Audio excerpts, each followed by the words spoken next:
peso para la edad gestacional. Para comenzar, vamos a empezar revisando algunas definiciones del desenlace que vamos a evaluar en el presente estudio, el cual fue el bajo peso para la edad gestacional, y revisaremos además también algo de epidemiología y la importancia de este diagnóstico, y someramente algo de lo que son las variables de rigidez arterial, para que entendamos por qué decidimos pues, desarrollar el presente trabajo. Comenzamos entonces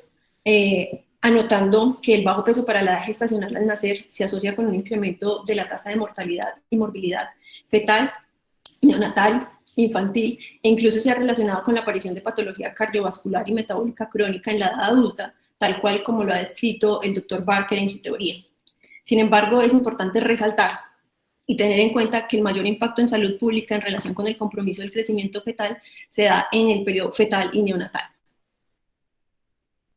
Para hablar un poco de la epidemiología, es importante tener en cuenta que al revisar la información epidemiológica al respecto, se debe verificar primero qué criterios diagnósticos se utilizaron durante la construcción de estos datos, y se debe identificar cuál tabla de referencia se usó para comparar los neonatos que evaluaron para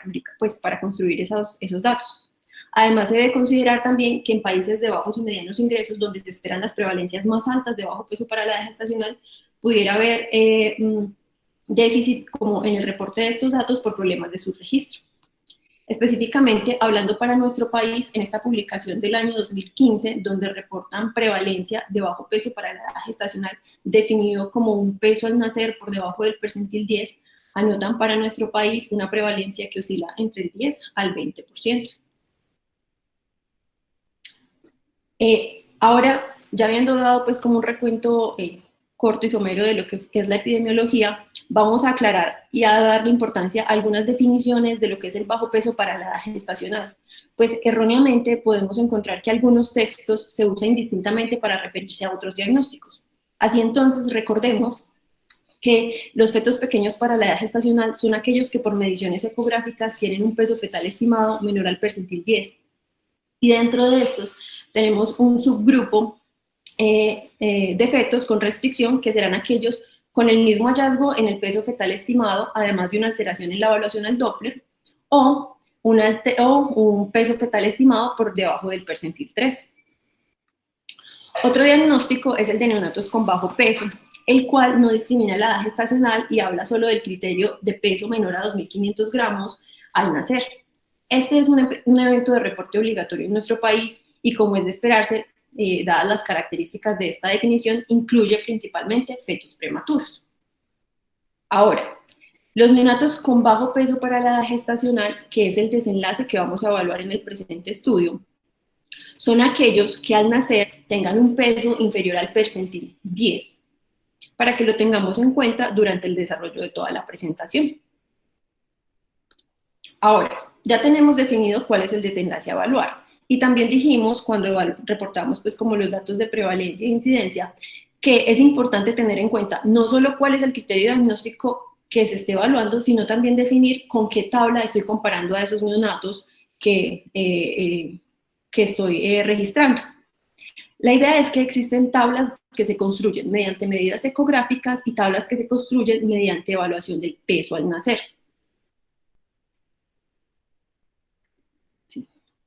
En esta gráfica les voy a explicar más o menos por qué elegir una tabla o la otra.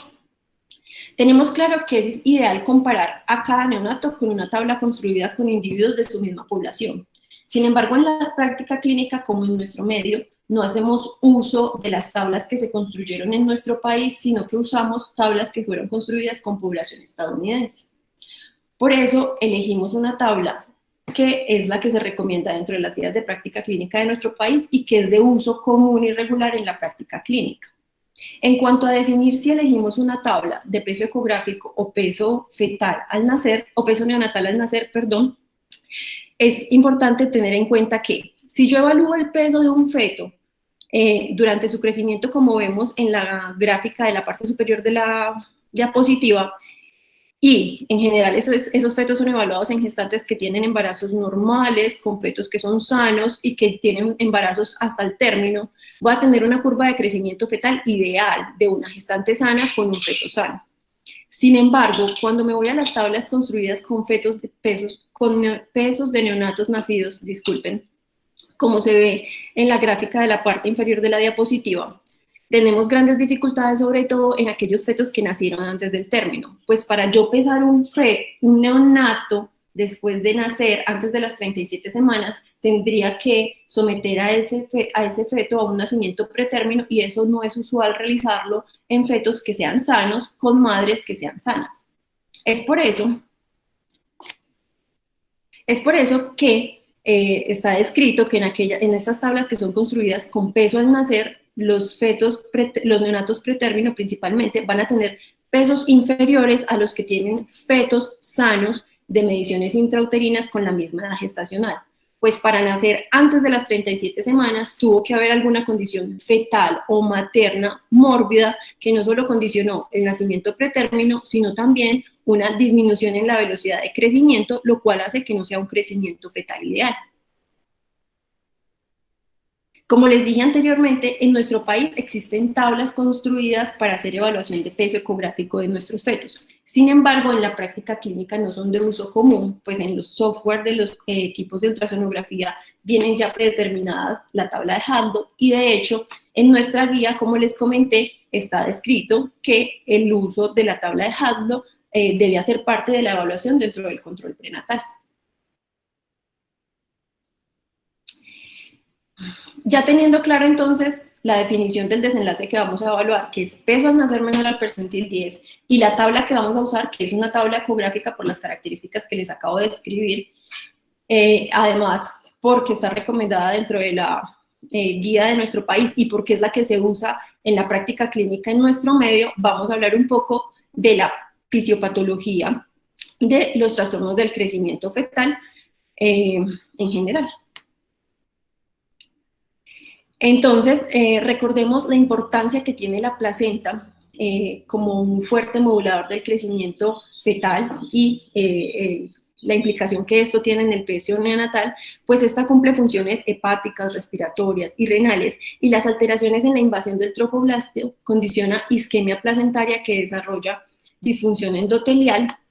lo cual se relaciona con trastornos de enfermedad placentaria en la gestante, como lo son los trastornos hipertensivos asociados al embarazo o la restricción del crecimiento intrauterino. Sin embargo, antes de avanzar, es importante recordar que los trastornos del crecimiento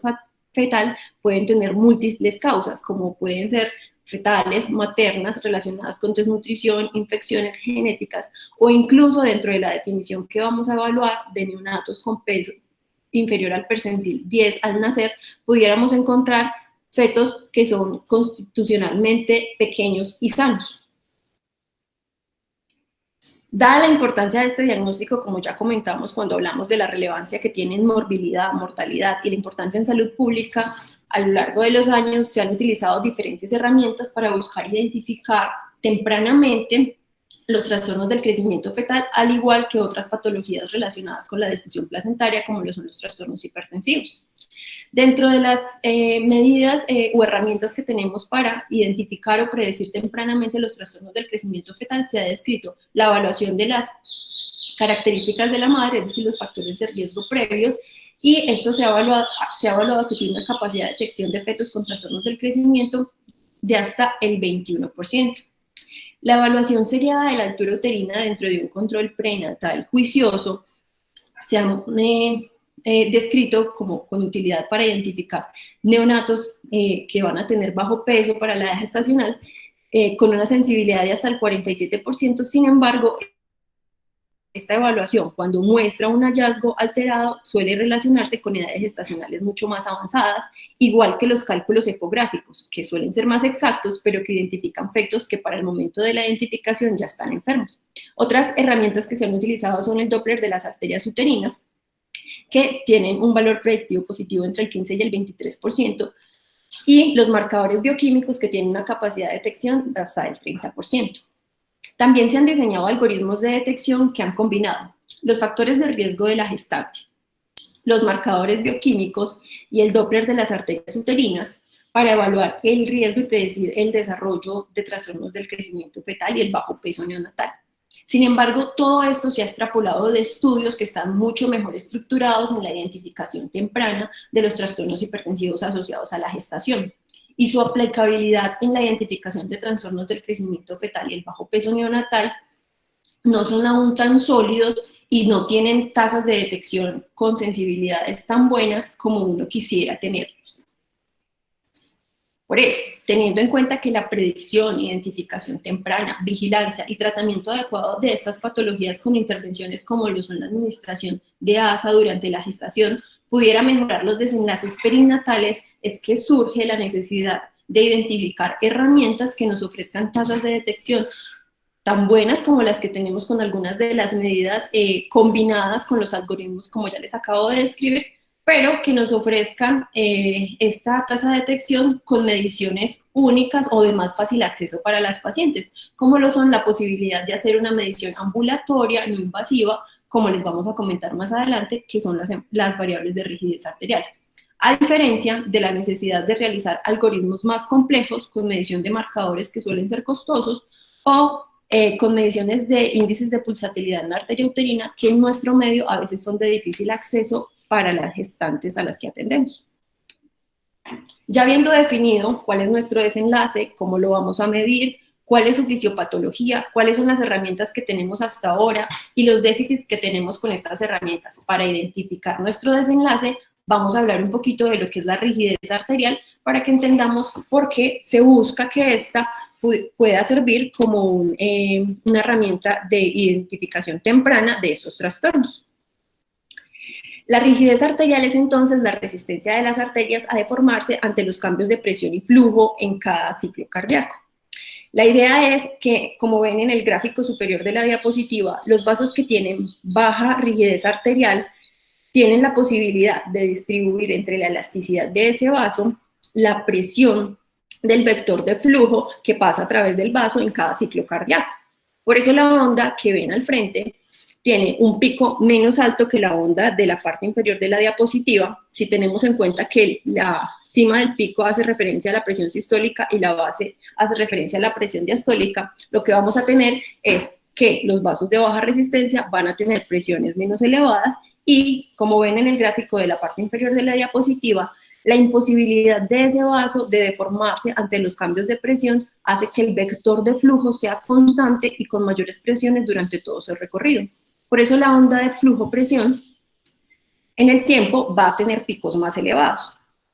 Esto ha sido previamente estudiado y muy ampliamente estudiado en pacientes con patología cardiovascular y metabólica crónica,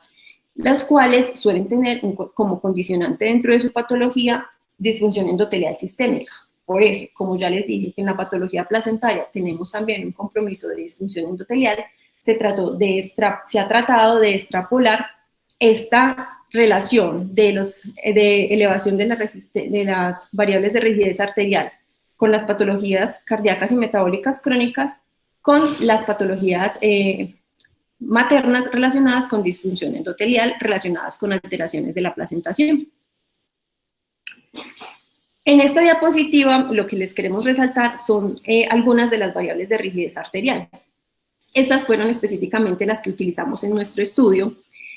Como les decía, la rigidez arterial es como la evaluación de las variables de rigidez arterial, lo que busca es evaluar las características de esa onda de flujo, las presiones y la duración de esta en el tiempo. Se puede hacer mediante mediciones tonométricas o oscilométricas y en nuestro caso lo hicimos con una medición oscilométrica en la arteria braquial.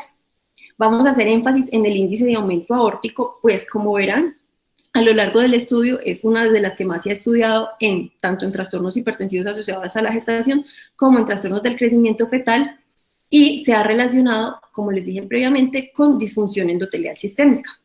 Esta es el equivalente a una correlación entre las presiones que se registran entre la base de la curva y el pico, es decir, entre la presión diastólica y la presión sistólica, la presión de pulso, y el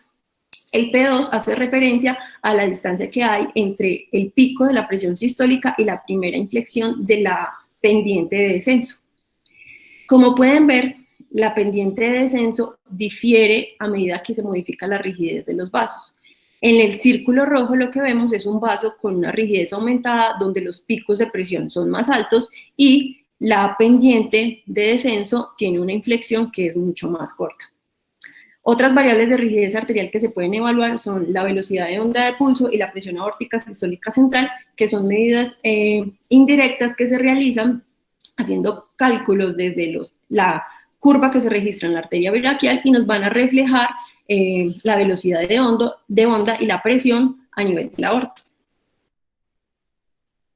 Así entonces, ya teniendo claro el desenlace y las variables que vamos a revisar, es importante tener en cuenta, como ya les dije, que estas variables que han sido estudiadas tanto en patología cardiovascular como en patología placentaria y tener la posibilidad de hacer una medición no invasiva de estas variables pudiera ser útil para la evaluación de gestantes con mayor riesgo de que su neonato tenga bajo peso para la edad gestacional y en medios como el nuestro, donde a veces es difícil acceder a posibilidad de algoritmos tan complejos que incluyan marcadores bioquímicos y evaluación de índice de pulsatilidad en la arteria uterina, podría ser una herramienta útil de detección precoz e identificación temprana para realizar intervenciones preventivas. Además, cuando tratamos de hacer pues como la revisión de la literatura buscando qué estudios se habían realizado previamente con estas características en nuestra región, no encontramos estudios que se hubieran realizado en población latina y los estudios que se han realizado con evaluación de variables de rigidez arterial para evaluar el desenlace de bajo peso para la edad gestacional se han realizado con mediciones únicas, en uno de ellos en el primer trimestre de la gestación y en otro en una evaluación única en el segundo trimestre de la gestación. Por ello, las ventajas de realizar este estudio en una población latina, en el que además realizamos mediciones en los 3 trimestres de la gestación. Con todo ese sustento surge entonces esta pregunta.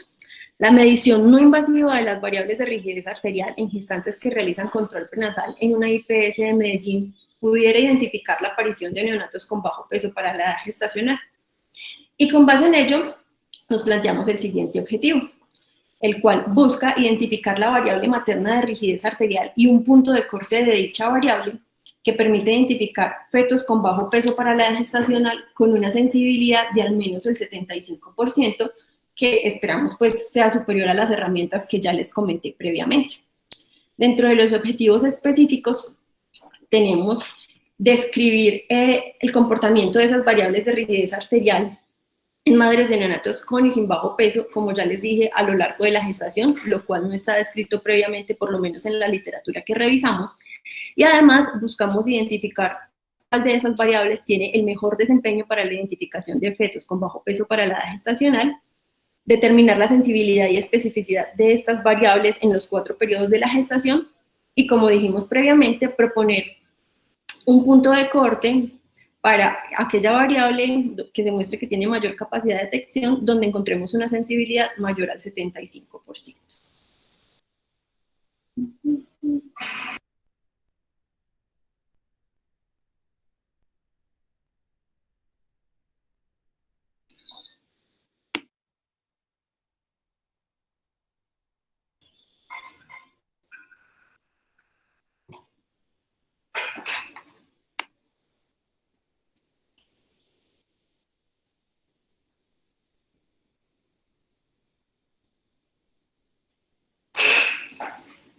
Bueno, en cuanto a la metodología del estudio, nuestro estudio es un diseño de estudio de cohorte prospectivo y es un estudio secundario, es derivado del estudio variables hemodinámicas de rigidez arterial en mujeres en riesgo de trastornos hipertensivos asociados al embarazo en una IPS de la ciudad de Medellín. Ellos evaluaron las variables de rigidez arterial y su relación con trastornos hipertensivos del embarazo. Ese estudio original fue denominado Estudio Arte, porque de aquí en adelante les voy a empezar a hablar del Estudio Arte, y ya fue presentado en el Simposio de Investigación Local con Sentido Global para quienes estuvieron presentes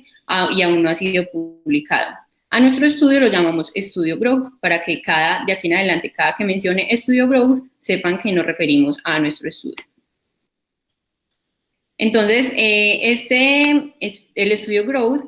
y el Estudio Arte fue realizado en la IPS Sura San Diego de la ciudad de Medellín, que es una IPS donde se realiza control prenatal de gestantes del área metropolitana del Valle de Aburrá. Allí se atienden gestantes tanto de bajo como de alto riesgo obstétrico. Las mediciones de las variables de rigidez arterial se dieron entre abril de 2017 y febrero de 2019 y se mantuvo el seguimiento hasta octubre de 2019, que fue el momento en el que se presentó el último parto. En cuanto a los criterios de inclusión, fue que fueran mayores de 15 años, y uno muy importante es que la gestación, que al momento del ingreso al estudio tuvieron una gestación menor de 17 semanas, ya calculada por ecografía. Eso nos permite estar seguros de que la edad gestacional era confiable porque tenían una ecografía temprana. Muchas de esas incluso pues, tenían ecografía de las 10, 12 semanas. En cuanto a los criterios de exclusión, tuvimos a aquellas que tuvieron diagnóstico de hipertensión arterial crónica o que durante la gestación presentaran algún trastorno hipertensivo asociado al embarazo. Esto es debido a que, como algunos estudios, entre ellos el estudio ARTE, ha demostrado que los trastornos hipertensivos se relacionan, pues tienen relación con las variables de rigidez arterial, buscábamos evitar que estos trastornos hipertensivos se comportaran como una variable de confusión, pues queríamos que los cambios en la variable se debieran solo a los neonatos con bajo peso para la edad gestacional. También se excluyeron aquellas gestaciones en las que se demostraron fetos con malformaciones o anomalías incompatibles con la vida, gestaciones múltiples o que la paciente se negara a participar en el estudio. Este estudio, entonces, lo primero que se realizó fue que en la IPS Sura teníamos acceso al registro de ingresos a control prenatal. Entonces se inició una búsqueda activa y pasiva de las gestantes. Se les invitaba a participar a todas aquellas que cumplían los criterios de inclusión para que asistieran al consultorio de ARTE, que es el estudio original, y si la paciente era elegible, entonces se le hablaba sobre el estudio, se le explicaba en qué consistía y firmaba un consentimiento informado. Al ingreso al estudio, llenaban un formulario único con la identificación, los antecedentes, los factores de riesgo y los datos sociodemográficos adicionales. Esta información fue tomada y recolectada por auxiliares de enfermería que estaban previamente capacitadas y todos los procedimientos fueron estandarizados, como más adelante les mostraré. Toda la información necesaria acerca de la edad gestacional, antecedentes personales, se obtuvieron directamente de las pacientes. En el momento de la terminación de la gestación, entonces cuando la paciente asistía a la evaluación del puerperio allí en la IPS Sura San Diego, digamos que nos llegaba una alerta en la que nos enterábamos de que esta gestación había terminado y se realizaba una llamada telefónica y se iniciaba el análisis de historias clínicas. Todos estos desenlaces se tomaban a partir de la historia clínica de la institución donde se tuvo el parto y se realizaba el análisis por parte de residentes de último año. Había unos algoritmos específicos para el análisis, para definir los diagnósticos de la paciente y para anotar pues los pesos y los percentiles del peso al nacer de los neonatos, y cuando habían dudas en cuanto a algún diagnóstico o alguna definición, entonces se analizaba en un grupo de casos especiales. El estudio fue avalado por el Comité de Ética de las instituciones participantes. Bueno, en cuanto a las mediciones, inicialmente se realizó una prueba piloto con 134 gestantes. Esa prueba piloto nos permitió, además de que las enfermeras pues tomaran más experiencia en la medición de las variables, nos permitió estandarizar la medición. Esas variables fueron medidas con el equipo Arteriograph, que es de Hungría originario, y la manera de tomarla es que la paciente estaba en decúbito lateral izquierdo, en un ambiente con temperatura alrededor de 22 grados centígrados y no tenía situaciones de estrés. De hecho, se les pedía a la paciente que tuviera un reposo previo de al menos 5 minutos. Se realizaron todas las mediciones siempre en el brazo derecho y los resultados se almacenaban directamente en la base de datos del equipo de Arteriograph. La calidad de la medición se determinó, pues sí, lo determinaba automáticamente el sistema a través de la desviación estándar de la velocidad de onda de pulso. En los casos en los que la desviación estándar de la velocidad de onda de pulso fuera mayor o igual a 0.7 metros por segundo, se repetía la medición, pues salía como una alerta de error y se repetía la medición. Eso se hacía por un máximo de 3 ocasiones. Si al tercer intento no se lograba una desviación estándar ideal, entonces se citaba a la paciente para una fecha posterior. En cuanto al control de sesgos, esos resultados que se arrojaban por el equipo de Arteriograph se almacenaban automáticamente en la base de datos del mismo equipo. Entonces, ni las pacientes, ni el personal que atendió el control prenatal, ni el personal que atendió el parto, ni los investigadores encargados de la revisión de historia clínica tuvieron conocimiento de las variables de rigidez arterial, pues de los resultados, durante todo el proceso de recolección de datos. Se realizó la medición de las variables, entonces, en 4 momentos, aquí antes de las 17, de las 17 más 1 a las 26 más 6, de las 27 a las 35 más 6 semanas y de más de 36 semanas. Se registró, y en los 4 momentos de la medición, además, se registró información relevante de cada paciente, como si había tenido alguna hospitalización en ese periodo, uso de medicamentos, diagnósticos recientes, entre otros.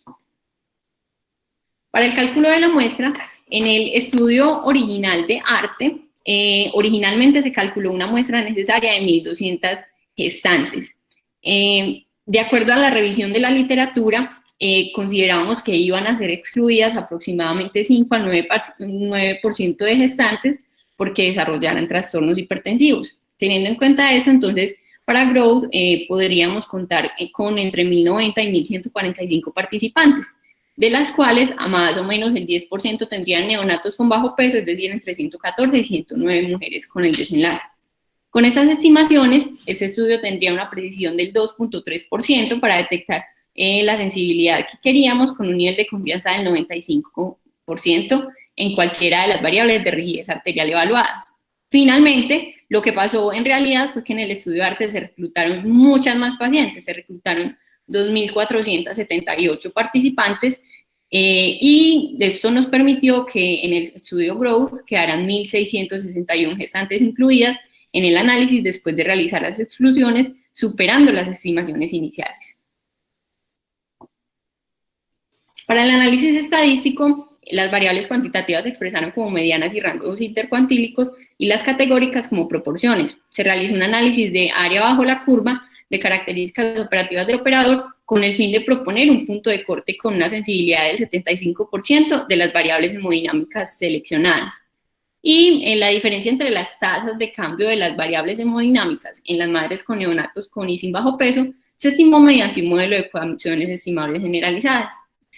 En el caso de valores faltantes, se asumió una correlación intercambiable entre las mediciones repetidas y una pérdida al azar. Bueno, entonces, los resultados del estudio, inicialmente, pues tuvimos 2.478 gestantes elegibles, de las cuales fueron excluidas el 28.4%.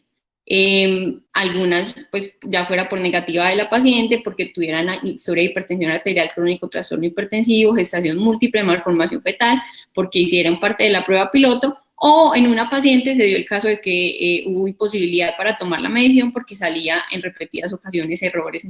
en el sistema. Dentro de las 1.774 que quedaron, entonces tuvimos una pérdida de seguimiento del 2.8% y abortos en el 3.6%, de modo que quedamos con 1.661 partos confirmados. Se detectaron valores faltantes en las mediciones de las variables de la segunda medición del 3%, de la tercera medición del 4% y de la cuarta medición del 21%. Eso fue o por inasistencia de la gestante o porque ya había culminado su gestación, pero recordemos que en caso de estos valores faltantes se hacía el análisis de esos datos, se asumió una correlación intercambiable entre las mediciones repetidas y una pérdida al azar. Esta es la tabla de características basales. Del total de pacientes, el 18%, o sea, 300, presentaron el desenlace de interés, que eran neonatos con bajo peso para la edad gestacional según las tablas de Hadlock, y la totalidad de la población pertenecía al régimen contributivo, y como podemos ver, solo el 2.2% era afrodescendiente. No hubo diferencias entre el grupo de neonatos con bajo peso y sin bajo peso en cuanto a índice de masa corporal, edad materna, edad gestacional al momento del parto o vida del parto. La mediana edad al inicio de la gestación fue 27 años, y de los 300 neonatos que tuvimos con bajo peso para la edad gestacional, tuvimos 16 neonatos pretérminos y 284 a término, que varía en un rango desde 27 hasta las 41 semanas. Bueno, aquí entonces, para evaluar el comportamiento de la variable de rigidez arterial a lo largo de la gestación, lo analizamos a través de esta gráfica. En esta gráfica vemos en el eje horizontal las semanas de gestación, que son los periodos en los que se tomó cada medición, y en la variable X, en la variable vertical, vemos pues la medición de la variable de rigidez, que era la IAX. En este caso, en la línea roja vemos el comportamiento de las gestantes que tuvieron neonatos con bajo peso, y en la línea verde los neonatos sin bajo peso. Como podemos ver, la medición en cada una de las mediciones siempre fue más alta en el grupo de gestantes en neonatos con bajo peso. Y al final la diferencia entre las 4 mediciones, pues este comportamiento se siguió en las 4 mediciones y la diferencia fue estadísticamente significativa.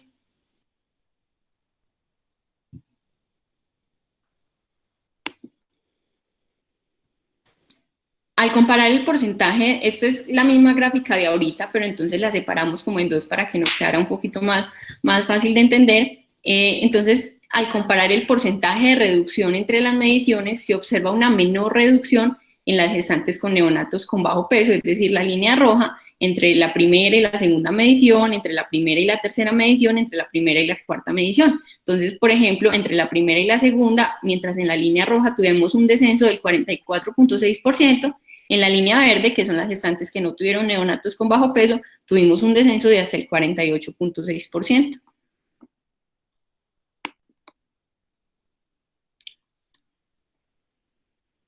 Para la variable BOP,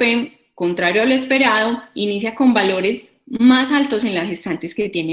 tuvieron neonatos sin bajo peso, y eso se mantiene durante las 4 mediciones. La presión arterial central sí tiene un comportamiento similar a la variable IAX, pero las diferencias son menos marcadas. Sin embargo, las diferencias en los cambios de estas variables no son significativas, y por tanto, pues de estas 2 variables podrían ser explicadas por el azar. En cuanto a nuestro objetivo principal, el objetivo de nuestro estudio, al hacer el análisis de la curva ROC, recordemos que este análisis nos permite determinar la capacidad que tiene cada variable hemodinámica de rigidez arterial para discriminar el desenlace de interés, que es neonatos con bajo peso. Los valores cercanos a 1 en la última columna son equivalentes a una discriminación perfecta. Los valores cercanos a 0.5 son equivalentes a una discriminación dada por el azar. En este caso, la variable que mostró mejor sensibilidad fue la tercera medición del índice de aumento aórtico, que fue entre la semana 27 y 35,6, con un porcentaje de clasificación correcta del 57.8% y una UC-ROC de 0.59. Sin embargo, siendo ese el mejor punto de corte, o sea, el punto de corte con la mejor especificidad y la mejor sensibilidad, la máxima sensibilidad alcanzada fue de tan solo el 57.8%. Ninguna de las otras variables evaluadas en ninguna de las mediciones mostró mayor rendimiento. Entonces, para iniciar la discusión, los resultados del presente estudio muestran que en gestantes con neonatos con bajo peso sí hay un incremento o una disminución menos marcada en el IAX entre cada medición, que es del 1.8% comparado con gestantes que tuvieron neonatos sin bajo peso, y las diferencias son estadísticamente significativas. No obstante, cuando queremos evaluar el objetivo principal del estudio, ninguna de las variables de rigidez arterial evaluada en los diferentes momentos de la gestación mostró un área bajo la curva mayor de 0.59. Y además la mejor sensibilidad que logramos no llegó ni al 60% para ninguna de las variables o mediciones evaluadas. Los hallazgos de este estudio se pueden deber a que los trastornos del crecimiento fetal pues no solo se deben a origen placentario, sino que realmente tienen un origen multifactorial, a pesar de que la placenta sí juega un papel muy importante en el crecimiento de ese futuro neonato. Entonces, puede ser secundario a enfermedad materna, fetal, placentaria, y eso dificulta la posibilidad de tener una única prueba que permita la identificación temprana del riesgo de neonatos con bajo peso, más aún cuando esa prueba pues solo mira la etiología placentaria. Entonces, este trabajo lo que evidencia es muchas de las dificultades a las que nos enfrentamos cuando tratamos de predecir una patología con múltiples causas. Los resultados que nos muestran hasta el momento muestran que la predicción de neonatos con bajo peso es muy difícil, y eso probablemente es debido a la naturaleza multifactorial. Los hallazgos de este estudio también se pueden deber a los parámetros de medición utilizados. Recordemos que usamos la curva Haddock, que aunque ya explicamos por qué era mejor evaluar mediciones, que originalmente la tabla de referencia era en base a medidas ecográficas, y la tabla de Haddock es la que es tradicionalmente usada y recomendada por la guía colombiana. Esa fue originalmente hecha en población norteamericana, caucásica, de bajo riesgo y con unas condiciones de salud óptimas. Esto hace que al usar esta tabla en nuestra población, como muy bien dijo uno de nuestros evaluadores, haya una inflación artificiosa de los neonatos con peso menor a percentil 10, pero que en realidad son sanos porque son constitucionalmente pequeños. Esto de seguro, y en ese sentido la cifra del 18% de neonatos con bajo peso que obtuvimos en nuestro estudio puede no ser del todo cierta y antes, por el contrario, tener una gran proporción de neonatos sanos y que realmente son constitucionalmente pequeños. Eso también puede explicar por qué la mediana edad gestacional de nacimiento en el grupo de bebés pequeños fue 38 semanas, que es una edad gestacional bastante elevada. Al evaluar los resultados de nuestro estudio en comparación con estudios previos, entonces, en este estudio evalúan el comportamiento de la rigidez arterial y las complicaciones mediadas por la placenta. Ellos demuestran que durante la gestación hay una disminución gradual del índice de aumento aórtico y la velocidad de onda de pulso durante la gestación, con un leve aumento en el tercer trimestre. Y estos cambios son consistentes con los cambios fisiológicos del embarazo, que son la vasodilatación de los vasos periféricos, la disminución de la resistencia vascular periférica, el aumento de la frecuencia cardíaca que ocurre normalmente. Esto va en concordancia con lo que encontramos en nuestro estudio, que es en el IAX, pues específicamente en el IAX. En contraparte, las mujeres con trastornos asociados a alteraciones de la placenta pueden tener un IAX menor o una menor disminución en el IAX a lo largo de la gestación, lo que sugiere una posible interrupción de la respuesta reguladora normal en el embarazo.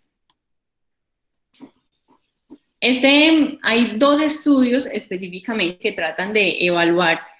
la medición de variables de rigidez arterial y el desarrollo de neonatos con bajo peso. El primero fue desarrollado en el 2012 por Khalil y colaboradores. Esto se realizó en un grupo muy grande de 6.429 gestantes, pero realizaron una única medición entre la semana 11 y 13+6. Tuvieron en total 335 neonatos con bajo peso para la edad gestacional sin trastorno hipertensivo, y en este grupo no encontraron diferencias estadísticamente significativas entre ninguna de las mediciones en relación con el grupo control.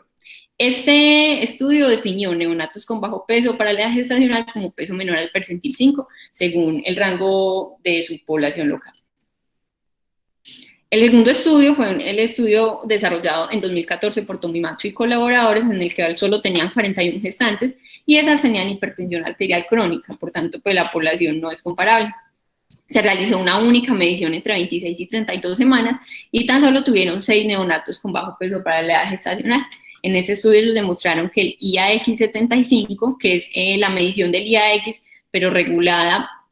como si la gestante siempre tuviera una frecuencia cardíaca de 75, podía ser un determinante en el peso neonatal. Sin embargo, en este estudio no se realizó por oscilometría como realizamos nosotros las mediciones, sino por tonometría, y no se realizó la medición con el estudio arteriograph, sino con el estudio SPIC-MUCOR. En este estudio se definieron neonatos con bajo peso como menor al percentil 10, según el rango de referencia de la población japonesa. Por último, en 2018, Osman y colaboradores intentó hacer un metaanálisis sobre el tema, sin embargo, pues solo encontró el estudio de Khalil y Tomimatsu, y vio que realmente los hallazgos eran muy dispares, no era posible realizar un metaanálisis porque no son estudios comparables,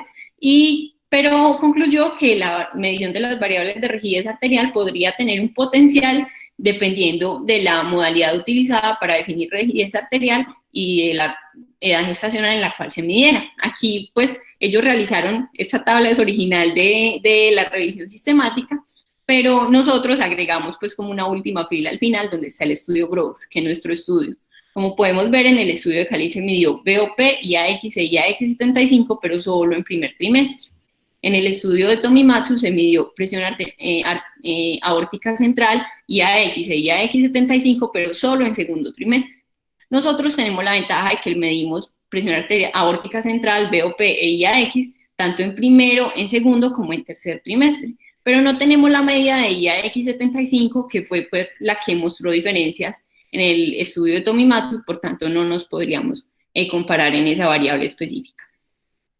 En cuanto a las debilidades del estudio, tenemos que los intervalos de medición y las variables de rigidez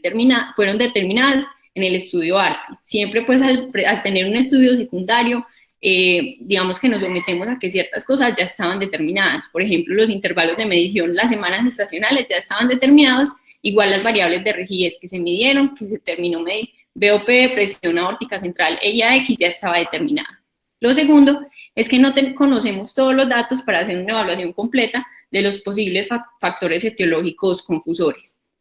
Lo tercero es que, aunque descartamos los trastornos hipertensivos, el seguimiento se realizó hasta el momento del parto, o sea que no tenemos conocimiento de quiénes de esas gestantes pudieron haber debutado con un trastorno hipertensivo en el puerperio. Otra debilidad es lo que ya les mencioné de las debilidades al haber realizado la medición de Haddock, que aunque es la más utilizada y fisiopatológicamente es una de las más recomendadas, pues es difícil llevarla a nuestra población. Y la cuarta debilidad es no poder identificar el subgrupo específico de RCIU porque no contamos con datos de Doppler para poder separar como un subgrupo y saber cómo se comporta en ese subgrupo específico. En cuanto a las fortalezas, es el tamaño de la muestra. Tenemos un tamaño de muestra bastante grande, la pérdida de seguimiento fue muy poca y, como pudieron ver, somos el único estudio que tiene varias mediciones a lo largo de la gestación. En cuanto a áreas por explorar, entonces, la primera sería evaluar cómo se comportan esas variables teniendo en cuenta otras tablas de referencia, por ejemplo, tablas personalizadas. Lo segundo sería diferenciar entre los tipos de trastornos del crecimiento, por ejemplo, diferenciar no solo neonatos con bajo peso, sino también el subtipo específico que habían sido diagnosticados en su etapa fetal como restricción del crecimiento intrauterino por los criterios de Doppler y demás. Otra área por explorar para futuros estudios sería la evaluación con la combinación de otras herramientas, como los marcadores, como los factores de riesgo maternos, entre otros. También se podría evaluar cómo realmente funciona utilizando las mediciones por tonometría y ultrasonido. Como vieron, nuestra medición fue oscilométrica, pero en el único estudio en el que sí se mostró diferencia, que es en el de Tomimatsu, utilizaron una medición por tonometría. También, para futuros estudios se podrían evaluar la relación de variables de rigidez arterial con otras enfermedades relacionadas con la placenta, por ejemplo, el abrupcio de placenta, entre otros. Y también se recomienda para futuros estudios una estandarización de las mediciones, ya que, como vieron, no en todos los estudios se habla el mismo idioma y se miden las mismas variables de la misma manera ni en la misma edad gestacional. Como conclusión, entonces, en las gestantes sin trastornos hipertensivos y con las características descritas en nuestras participantes, la medición de las variables de rigidez arterial no es una herramienta útil para la identificación del riesgo de presentar neonatos con bajo peso. Identificar el riesgo de neonatos con bajo peso sigue siendo un reto diagnóstico y se requieren estudios adicionales. Queremos agradecer a todas las pacientes que participaron en el estudio, a todo el grupo AMI San Diego, las enfermeras que tomaron las mediciones, los médicos que nos acompañaron y nos ayudaron a animar a las pacientes a participar, al personal a cargo del desarrollo del estudio de arte y pues a nuestros docentes y las instituciones que permitieron el desarrollo de esta investigación. Estas son algunas de las instituciones participantes. Muchas gracias.